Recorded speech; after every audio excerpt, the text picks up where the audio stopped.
Um prazer estar aqui convosco nestes breves apontamentos com um cover da The Girl from Ipanema,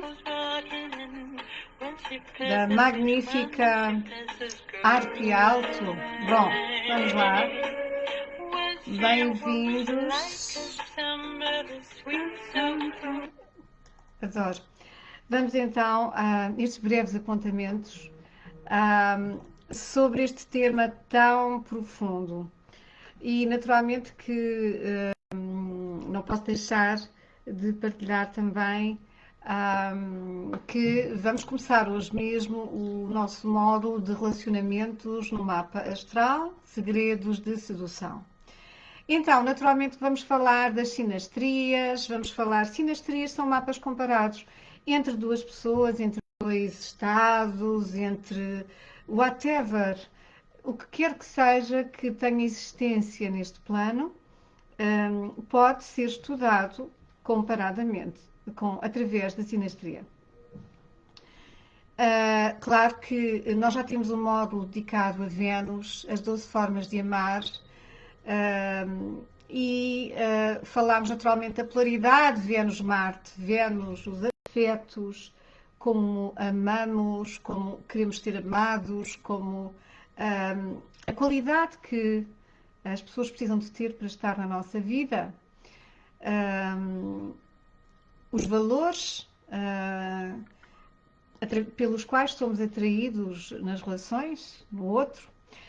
Falámos de Marte, ainda que não tenha sido todo o módulo, naturalmente pela polaridade, Vênus, os afetos, Marte, o desejo, a sexualidade, portanto esta polaridade importantíssima nas relações.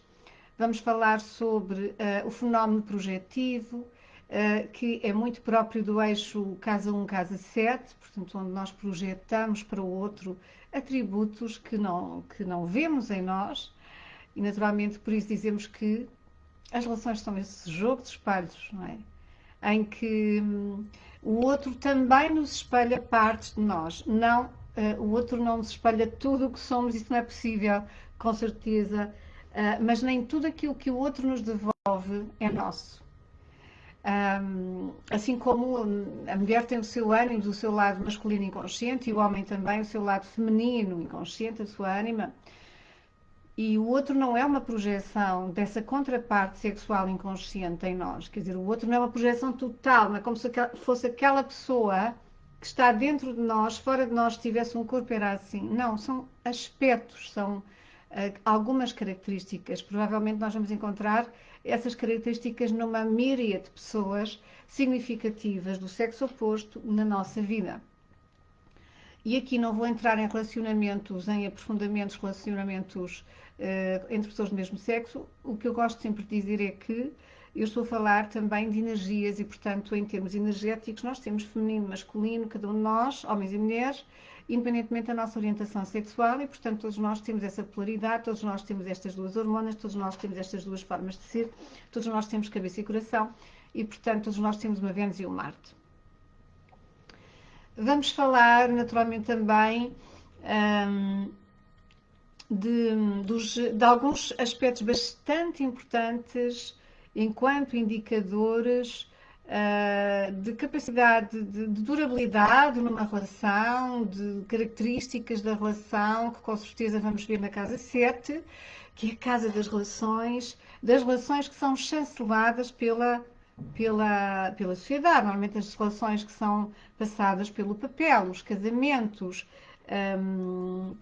Também temos a casa 8, com certeza a casa da intimidade. Beijinhos, beijinhos, agora que vos vejo, beijinhos grandes a todas vós que estão aqui. E já por falar em casamentos, este ano já tenho alguns casamentos celtas marcados. Tenho muitas saudades de oficiar casamentos enquanto sacerdotisa da deusa, e vão ser com certeza maravilhosos.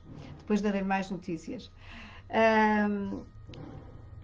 Então, aspectos importantes.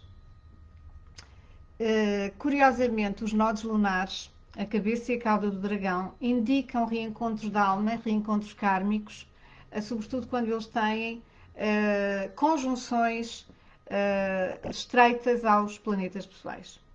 Hoje vou falar um bocadinho de astrologuês, não é? Casa 8 e casa 4, porque se na casa 8 nós expressamos a nossa intimidade, a forma como nós nos relacionamos, a intimidade com o outro, na casa 4, que representa o lar, os ancestrais, a nossa herança familiar, que vai ser a matriz para a nossa forma de nos relacionarmos com os nossos parceiros, naturalmente que é muito importante perceber o que é que está aí a acontecer. Se há segredos ocultos, se há ilusões, se há fantasias, se há tabus, que tipo de herança é que nós trazemos, não é? Os nossos antepassados vivem enquanto herança no nosso ADN. Portanto, nós não podemos escapar dessa presença, felizmente, não é? Porque eles são as nossas raízes. Agora, nós podemos curar, nós podemos consciencializar, nós podemos integrar e transformar. Com certeza. E há muitas formas de amar. As Vênus em cada signo mostram 12 arquétipos, 12 matrizes para essas formas de amar. 12 para não para não complicar, não é? Porque naturalmente no módulo, eu estou a dizer muito naturalmente, não sei porquê, no módulo da Vênus, que nós já tivemos e que podem adquirir online, nós estudamos em profundidade os aspectos da Vênus, enfim, casa, signo, aspectos, foi muitíssimo estudado. Por exemplo, um planeta que não se diria, quem tem Urano na 7, na casa das relações, Urano, das rupturas abruptas, das paixões inesperadas que tão depressa vão como vieram, pode simbolizar também relacionamentos kármicos que podem ter sido rompidos subitamente num passado mais distante. E Urano pode indicar na casa 7 esse reencontro e o darmos continuidade a uma história que foi interrompida de uma forma muito dramática, ou drástica ou abrupta. E estas pessoas às vezes quando se encontram têm a sensação de que já se conheciam. E a relação pode de repente evoluir assim rapidamente, como se estivessem a queimar etapas. Stelliums na casa 7, nós vamos estudar também, vamos aprofundar, que são pessoas que têm muitos planetas na casa 7, que naturalmente outra vez, vão ter que trabalhar a casa oposta à casa 1, a casa do eu, que é onde está o menor investimento. Beijinhos, eu não sei se entretanto, beijinhos querida Rafaela, que saudades, querida Maria João, querida Aninha, Ana Almada e Ana Fernandes, um grande beijinho, um grande abraço. Então estou aqui assim com tapeçaria, com uma breve tapeçaria de alguns aspectos, algumas de vocês conhecem astrologia, algumas de vocês foram minhas alunas e, enfim, se tiverem alguma dúvida, alguma questão, podem ir colocando neste breve direto, eu depois irei lá ver. Portanto, é curioso, tenho visto pessoas com Urano a 7 terem relacionamentos significativos. É claro que tem uma tendência a ter vários relacionamentos, isso, mas sobretudo a compreender que tem que haver um espaço para Urano nas suas relações. E por isso mesmo podem atrair pessoas uranianas, para o bem ou para o mal, ou seja, geniais, excêntricas, avançadas para o seu tempo, diferentes da norma, whatever it means, instáveis, com dificuldade naquilo que é necessário para vivermos uma intimidade com maior segurança, whatever it is, a segurança também, mas precisamos de dar espaço e de integrar, trazer esse Urano para nós, na casa 1, para podermos aceitar uma relação uraniana de pessoas mais individuadas, de pessoas mais onde ambas as pessoas, os parceiros na relação, possam respeitar o espaço e o projeto de vida que forçosamente lhes cumpre manifestar. Tenho feito algumas sinastrias e algumas pessoas me têm dito: Vera, tinha uma sinastria tão fantástica, tinha uma sinastria que eu costumo dizer 5 estrelas, quer dizer, a sinastria dá esse índice de atração, de estímulo que mutuamente os parceiros exercem um sobre o outro, as harmonias, os fluxos com os trígonos, também com algumas oposições de planetas pessoais, o sex appeal, enfim, entre os dois, tanta coisa boa e no fim deslaçou com uma maionese mal feita. Isso, pois é que a sinastria, mesmo as sinastrias 5 estrelas, aquelas que têm assim, uau, tantos aspectos fantásticos, é tão difícil de ver uma sinastria tão boa assim, elas não se substituem. O mapa não substitui o território que somos cada um de nós. E, portanto, elas não se substituem à inconsciência, à imaturidade, à não preparação de cada um dos parceiros. Não é? Portanto, uma sinastria ótima não é garante de que enfim, de uma relação que possa ter durabilidade e que possa ser satisfatória, porque nós temos depois também que estudar, perceber o nível de consciência de cada um, a maturidade, o nível de preparação, enfim, há uma série de variáveis também. Agora, é sempre para quem já está também numa relação, ou para quem está a investir numa relação, e pode ser uma relação também de parceiros, de negócio, uma sinastria pode ser feita para entre amigos que queiram ver a sua relevância, uma ligação muito forte, a relevância dessa relação, ou as raízes, ou através da linguagem astrológica, vale sempre a pena fazer. Portanto, isto a propósito da sinastria, porque ela não pode substituir-se à soma de duas infantilidades, codependências ou inconsciências juntas, como disse. Bom, nós vamos falar também sobre sexualidade, naturalmente, segredos de sedução no módulo, a Vênus e o Marte. A Vênus é a água que umidifica e Marte é o fogo que penetra. Nas oposições tendemos a projetar também aspectos nossos, como disse. Vamos falar desta problemática, quais são os aspectos, quais são os regentes das casa 1 e casa 7. Vamos trabalhar a casa 4, casa 8, naturalmente. Também vamos ver algumas partes arábicas fundamentais para uma relação, um potencial de relação sólidos. E hoje vou falar-vos aqui um bocadinho mais da astrologia da sexiness, do potencial ou do índice de sexual power. A energia sexual é a energia vital, não é? No sentido em que é criativa. E esta energia vital, relacionada com os nossos centros, na linguagem dos chakras, sobretudo o segundo, o Ara, o chakra sexual, que nas mulheres, sobretudo, nas mulheres nós somos yang no segundo chakra, somos ativas, expressivas. Este chakra é a nossa bateria, é o nosso carregador energético. As bailarinas do ventre sabiam o que faziam quando estavam, de facto, quando fazem o 8, quando as suas danças do ventre, elas estão a carregar, elas estão a trabalhar o assoalho pélvico, elas estão a trazer saúde, vitalidade, elas estão a fazer crescer essa energia. Sex appeal não tem nada a ver com beleza. Sex appeal é um magnetismo, é um nível energético, é uma irradiação. Pode desperdiçar-se a energia sexual, a pessoa pode nascer com uma energia forte, energia sexual, mas perder-se de muitas formas. Desperdiçar-se. Vamos falar dos planetas naturalmente mais relacionados com esta energia.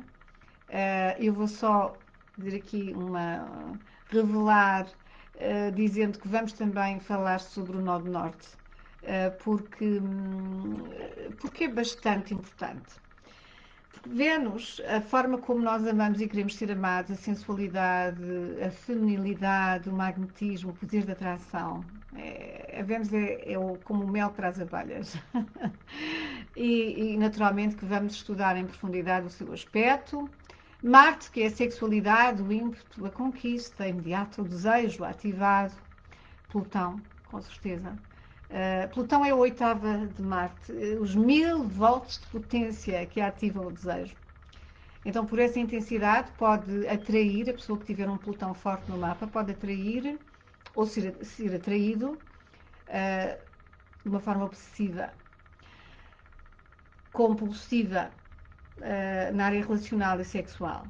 Um Plutão forte pode relacionar-se com uma sexualidade até negra, perturbada, perversa, traumática. Memórias de relações intensas de vidas passadas. Esta energia de Plutão é muito tântrica. O nó do norte pois, quer dizer, isto são aspectos que dariam todos eles um módulo, não é? Mas no que respeita a este módulo dos relacionamentos, gostaria de frisar que para encarnarmos nesta Terra tem que haver desejo. A não ser que já sejamos bodhisattvas de compaixão, e mesmo aí parece-me que há sempre o desejo de ajudar os nossos irmãos mais novos no caminho. Então, o nó norte da Lua, cabeça do dragão, aponta para aquilo que mais precisamos de aprender nesta vida e por isso mesmo é um ponto, ou melhor dizendo, um eixo de grande desejo. Pode também ser obsessivo, ponto, portanto, onde ele está no nosso mapa, também intenso, porque a cabeça de um dragão come, come, come, come. Não tem corpo, tem uma cabeça e depois é interrompido e tem uma cauda. No ponto oposto, ele pode ser insaciável. E, portanto, é muito importante ver este aspecto também no mapa astral. Independentemente dele apontar, obviamente, o nosso propósito e destino, não é? O que é que ele nos vai ensinar? Vamos falar dos signos regidos por Vênus e Marte, que já são, obviamente, muito sexualmente carregados, e vamos avaliar esse potencial de sexualidade no nosso mapa. Vamos analisando algumas das principais casas do horóscopo relacionadas com esta temática. E, enfim, sobre isto, naturalmente que não vou falar muito mais. Deixem-me ver o que é que eu posso partilhar. Por exemplo, pessoas que têm planetas como a Vênus ou Marte ou mesmo o Sol, ou mesmo Plutão, claro, na casa 8, na casa da sexualidade, ou mesmo o regente do seu ascendente, podem emanam muita energia sexual, pode ir até ao controle psíquico dos outros, não é? Tem assim uma aura misteriosa e essa energia pode ser usada como energia de cura, como energia de alquimia profunda ou para aquilo que o nível de consciência da pessoa canalizar. Temos combinações planetárias por aspectos muito importantes para este nível de, digamos assim, para este índice de sexiness, como é que se diz em português, de capacidade de sex appeal, vamos chamar assim. Portanto, temos diversos pares, como o Sol e a Vênus, como a Lua e a Vênus, como, inclusive, obviamente, o Sol, Plutão, há aqui uma intensidade muito grande. Mais uma vez, como o nó do norte ligado ao Sol, em conjunção, dá carisma, é? Há um grande carisma. Magnifica o desejo e magnetiza esse desejo pessoal. Portanto, nós temos aqui muito, muito trabalho e podemos, as pessoas que têm uma forte energia sexual no seu mapa, podem também desperdiçá-la se não a souberem canalizar. Se eles a dissiparem com sexo compulsivo, álcool, drogas, podem implodir, podem entrar em depressão, obviamente criar doenças. As adições já por si são uma doença. Portanto, se não canalizarem esta energia produtivamente, criativamente, conscientemente, estas pessoas têm muita capacidade de concretizar, nascem com muita capacidade de concretizar, porque é importante o desejo, canaliza o nosso foco, não é? A energia canaliza a nossa atenção. E, portanto, estas pessoas têm uma capacidade intensa de realização, ajustando adequadamente este poderoso fluxo de energia. Agora, quem não tem tanta energia sexual no seu mapa, pode aprender também a desenvolvê-la e beneficiar de uma vida plena de realizações e de prazer. Eu sempre aconselho exercícios de respiração, exercícios que eu ensino nos meus cursos de astrologia também, porque estes módulos têm um caráter eminentemente terapêutico também, e para cada aspecto mais desafiante do mapa, muitas vezes eu dou exercícios de psicomagia, rituais, práticas curadoras, de expansão de consciência, que ajudam a transformar positivamente, enfim, aquele desafio identificado. Eu ensino estes caminhos energéticos, sobretudo nos cursos da Escola Internacional do Feminino, mas sugiro também Tantra, Kundalini Yoga, movimento orgânico, danças, incluindo a dança do ventre para as senhoras, pompoarismo para as mulheres. Portanto, e uma coisa muito importante para desenvolver a energia sexual: aprendermos a viver relaxadamente. Sem isto é muito difícil, é quase impossível. Aprender a acalmar a mente, tomar consciência da nossa energia, do nosso corpo, para podermos ir aprendendo a expandir essa energia e usá-la de forma positiva.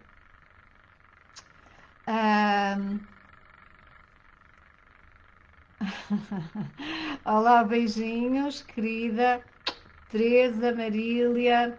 Temos aqui da Índia o Amar. Olá, hello Amar, how are you? Nice to meet you. Bom, já vi que não há aqui questões, eu também não tenho muito mais tempo hoje, mas ainda vou aqui dizer que neste módulo vamos também falar da astrologia, não propriamente do celibato, mas relacionada com aquelas pessoas que estão assim grandes temporadas sozinhos, seja porque voluntariamente, por assim dizer, ou mais inconscientemente. Lembrar que às vezes o melhor é não estarmos em relação, para nos podermos conhecer melhor, para nos podermos desenvolver. Tantas vezes que nós escolhemos relacionar-nos pelas razões erradas, não é? Mas isso é a nossa humanidade, isso é a condição humana, isso é natural. E, portanto, nada de culpas, com certeza. Falar da ancestralidade, porque nós vamos trabalhar muito a ancestralidade e as lealdades inconscientes negativas, dos filhos que têm uma programação para salvar os pais e ficam solteiros, eu tenho visto muitos assim. Ou pelo menos divorciam-se e depois, muitas vezes sem filhos, sacrificam a sua fecundidade e a sua realização familiar. E não sabem porquê. E não sabem que se mantêm reféns de uma programação que nasce a quando da sua concepção, porque os pais já estavam desavindos ou porque nasceram numa condição de pré-guerra ou os pais foram cada um para o seu continente, enfim, há uma série de circunstâncias que podem produzir e que nós exploramos no mapa e que nós procuramos escavar, fazer esta escavação astrológica. E mais uma vez também, naturalmente, que ofereço rituais para nós trabalharmos aquelas pessoas que não têm muita energia, que não receberam energia da mãe e do pai. Portanto, o pai representa o sol, o sal, e nós fazemos um trabalho arquetípico com este elemento, o sal. A mãe representa o mel, representa o doce. Nós fazemos um trabalho com a doçura, com o sal e com o doce, com a mãe e com o pai, para nos ajudar a repor esta energia, para podermos reconstituir e desbloquear esse fluxo do feminino e do masculino. Também perceber quando as pessoas estão muito tempo sozinhas, compreender a sua evolução. O que nós queremos de um parceiro aos 20 não é o mesmo que queremos aos 40, nem aos 50, nem aos 60, as mais das vezes. Há um desejo de conexão que é ainda mais forte nas mulheres, de conexão que é fundamental para a felicidade nas mulheres. Não é conexão só com o parceiro, é conexão com uma comunidade também, com uma tribo, com amigos significativos. Esta ligação, este sentimento de participação, esta partilha é muito importante para a felicidade das mulheres. E há trânsitos também que no nosso mapa astral vão mostrando quando é um tempo importante para estarmos sós connosco. E como aproveitar ao máximo esse momento da nossa vida. Não é? Um aspecto que gostava também de passar aqui convosco é, muito brevemente, é o das almas gêmeas. Ai meu Deus, já sei que me vou meter em sarilhos agora quando falo das almas gêmeas. Bom, aparece no início do século XX, na literatura, enfim, depois naturalmente outra vez, que se passa hoje, estou possuída.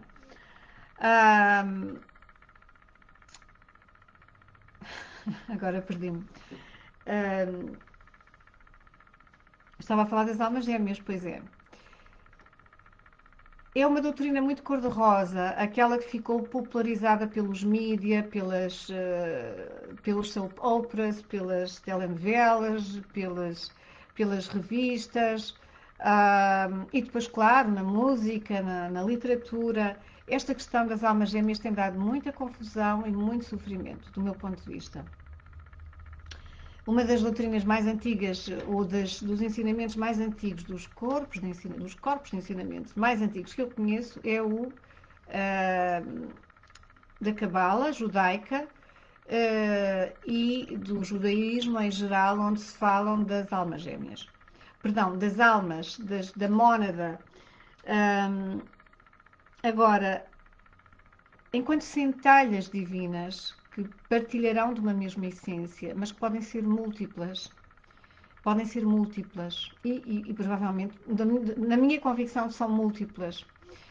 Quando falamos de compatibilidade psicológica, nós somos compatíveis no mundo com milhares de pessoas. Pelo menos, não é? Porque nós somos muitos bilhões de almas. Portanto, pelo menos com milhares de pessoas. Pelo menos. As almas gêmeas, se são um conceito espiritual, não são pera doce. Não são, para nós, aquela história romanceada, que vamos ter um final feliz, não necessariamente. Antes, pelo contrário, muitas vezes. Estou-me a lembrar da... Olá, querida, beijinhos, beijinhos, beijinhos, beijinhos. Estou-me a lembrar de Platão e a Meia Laranja, que o mistério da totalidade faz parte integrante do drama humano e volta sempre com múltiplos aspectos, em todos os níveis da vida cultural, na teologia, mística, filosofia, mitologias, folclores, enfim, nas fantasias modernas, nas nossas criações artísticas modernas também. Agora, a ideia do andrógeno é muito antiga, é um arquétipo universal que existe nas cosmogonias mais arcaicas e esta palavra, como dizia Virginia Woolf, a palavra androgínia ela dizia que designava o com a força de um homem e a graça de uma mulher. Acho curiosa esta designação de Virginia Woolf. E Platão dizia que o verdadeiro, portanto, que em relação a esta questão, que haviam 3 espécies de homens no início e não 2. Por homens, leia-se seres humanos e não apenas macho e fêmea. O terceiro género era formado destes dois. Extinta esta espécie, só estes macho e fêmea sobreviveram. Os andrógenos eram esse terceiro, digamos que essa terceira espécie, não filhos do Sol como os homens, nem da Terra como as mulheres, mas da Lua, que participa da natureza de ambos. E nessa versão platónica, eles não foram propriamente felizes para sempre, uma vez que, escalando o Olimpo, diz o mito, para fazerem guerra aos deuses, receberam do deus Zeus cruel castigo, amargando, através de um raio, uma separação irreversível dos seus corpos. A toda a ubris, a todo o orgulho egótico corresponde, como na mitologia grega, uma nemesis, ou seja, uma vingança. O querermos ser igual aos deuses acarreta um castigo exemplar. Bom, é um pouco como a saída do paraíso, a queda do paraíso de Adão e Eva. Essa expulsão do paraíso, onde eles eram um só. Havia uma certa androgenia nessa ligação. Isto remete-nos outra vez para esta questão das meias laranjas e das metades, que nós temos que encontrar pelo mundo, essa meia metade, e o amor romântico que é novo, do século XX, embora no século XII tenha aflorado também, e depois, tanto quanto ser reprimido pela Igreja. As pessoas casavam-se por outros motivos, as pessoas casavam-se por, enfim, porque o clã era bom para o clã, era bom para a comunidade, eram casamentos também arranjados, e se eu pensasse aos 18 anos que iria acreditar no que acredito hoje, eu dizia, não pode ser, é completamente impossível. Porque passados estas décadas, E passadas também as aprendizagens sobre o amor romântico, eu não estou a dizer que as ilusões não vêm de todos os lados, claro que sim, mas vamos compreendendo que há formas mais conscientes de viver o amor, Vênus e Marte, não é? Que Vênus precisa o amor não é cego, a paixão é, mas o amor vê com os olhos do coração e vê se o outro, vê a qualidade que o outro tem, nesses valores que devem compartilhar os dois para que haja um substrato verdadeiramente propiciador dessa estabilidade na relação e desse crescimento a dois. Então, quando me lembro dos casamentos, por exemplo, na Índia, feitos pela comunidade, não sei se não serão piores ou melhores, não sei se serão piores do que os casamentos românticos ou aquele ideal de paixão que acaba tantas vezes mal e acaba tantas vezes quando acaba a paixão, ou seja, depois do trânsito de Plutão, passados 2 anos, até porque o corpo humano é muito sábio e a paixão não pode durar mais porque morríamos do coração. Portanto, a natureza é muito sábia. Duas pessoas que se aprendem a amar e que se aprendem a valorizar num casamento de conveniência podem ter uma durabilidade maior e podem descobrir um amor mais maduro do que duas pessoas que se apaixonam e que depois se casam e que depois se maltratam e que depois é um horror e, enfim, e que depois, enfim, há ali uma bomba atómica que desce sobre aquela casa e sobre aquela família, etc, etc, etc. Portanto, isto são apenas contributos, não é? Para nós refletirmos. Eu acho que o fado é a nostalgia do andrógino, é a nostalgia em Portugal, na nossa musicologia, é a nostalgia do paraíso, do ser perfeito, porque inteiro, não cindido, que existia num estado pré-material. Como no fado se transfere essa nostalgia mitológica do paraíso para o amor romântico, assim na vida também fazemos isto buscando a meia laranja, com todos os perigos e dores que esta nemesis, que esta ubris, este orgulho de ser igual aos deuses, porque parece que a felicidade é só para os deuses, ou seja, para os humanos, cumpre viver com esforço e sacro ofício a difícil tarefa da aprendizagem do amor que somos. Eu não quero estar aqui para ser fatalista, por amor de Deus, eu acredito no amor, acredito no amor como acredito no sol, não é? Acredito que o amor é o sol, é a natureza, é a vida, primeiro que tudo. Estou-me a lembrar, antes de partir hoje, do belíssimo poema do nosso grande Fernando Pessoa sobre o andrógeno, precisamente, que é o poema de Psique e Eros. Bom, hoje são apontamentos, eu vou fazer vários apontamentos ao longo deste tempo sobre este módulo e terminar com este poema que fala desta androginia. Então, conta a lenda que dormia uma princesa encantada, a quem só despertaria um infante que viria de além do muro da estrada. Ele tinha que tentado vencer o bem e o mal, antes que, já libertado, deixasse o caminho errado por o que a princesa vem. A princesa adormecida se espera, dormindo espera. Sonha em morte a sua vida e orna-lhe a fronte esquecida, verde uma grinalda de era. Longe o infante esforçado, sem saber que intuito tem, rompe o caminho fadado, ele dela é ignorado, ela para ele é ninguém. Mas cada um cumpre o destino, ela dormindo encantada, ele buscando-a sem tino pelo processo divino que faz existir a estrada. E se bem que seja obscuro, tudo pela estrada fora, e falso ele vem seguro, e vencendo estrada e muro, chega onde em sono ela mora. E ainda tonto do que houvera, à cabeça em maresia, ergue a mão e encontra era. E vê que ele mesmo era a princesa que dormia. Beijinhos e até ao feliz reencontro.